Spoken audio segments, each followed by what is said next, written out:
So we got you some of the highlights of what US President Joe Biden has said about Russia. Rohit Sharma is joining us live from Washington for more on that. Rohit, good evening. What are the kind of reactions that are coming into Biden's address, particularly his tough talk against Putin, against Russia?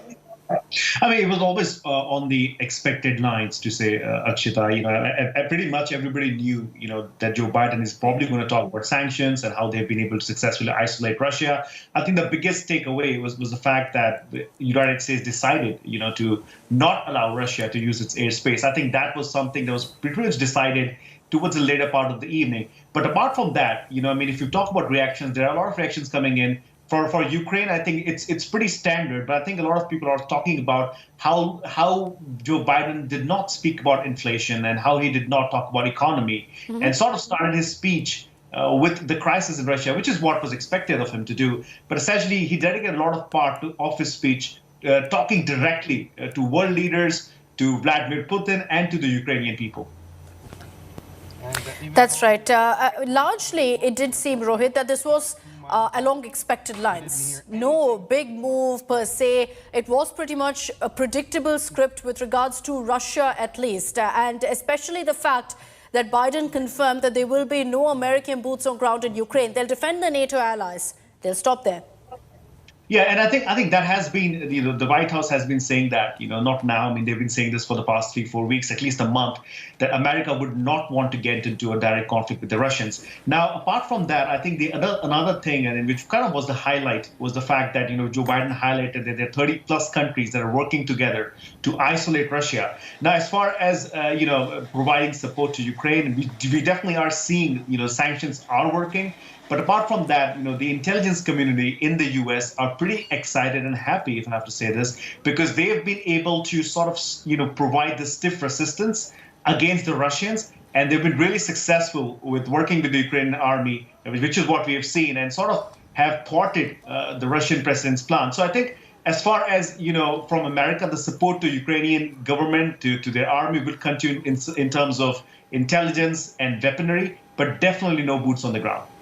All right. Rohit, thank you very much for joining us with all of those details and breaking down some of the highlights of what President Biden said. This was his first State of the Union address. So as we mentioned, the biggest headline really has been Biden saying that the U.S. airspace will be closed for all Russian planes. Not the first country to do it. In fact, as many as 29 countries have banned flights from Russian airplanes over their airspace. Tit for tat move. Russia also followed suit, disallowing airlines from 36 countries entry into its airspace. Now, the economic cost of this could be overwhelming. It's not just limited to Russia. Every country will suffer, particularly the airlines industry.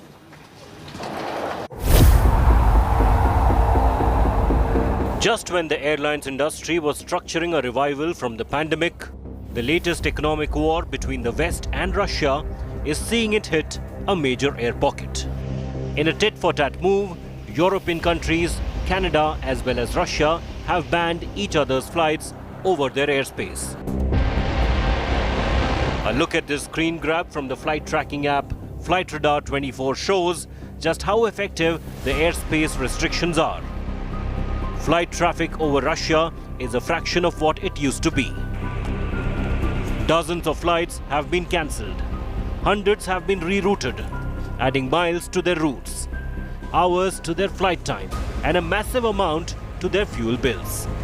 Particularly affected are the flights between Europe and East Asia, which normally take the Russia route. Carriers have had to divert flights south while avoiding hot zones in West Asia. Interestingly, the sanctions may also deplete the fleet strength of Russian airlines. 777 of Russia's 980 passenger planes are on lease.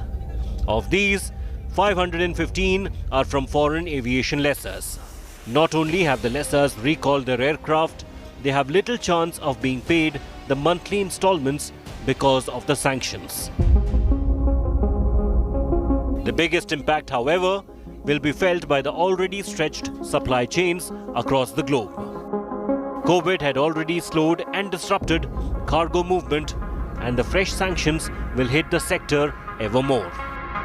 Nearly half the cargo is moved by air, and Russia is a major intersection for global trade. Lufthansa Cargo has said it will no longer use Russian airspace. Air France KLM, Finnair, Virgin Atlantic all have stopped North Asian cargo operations. UPS and FedEx have also halted deliveries to Russia.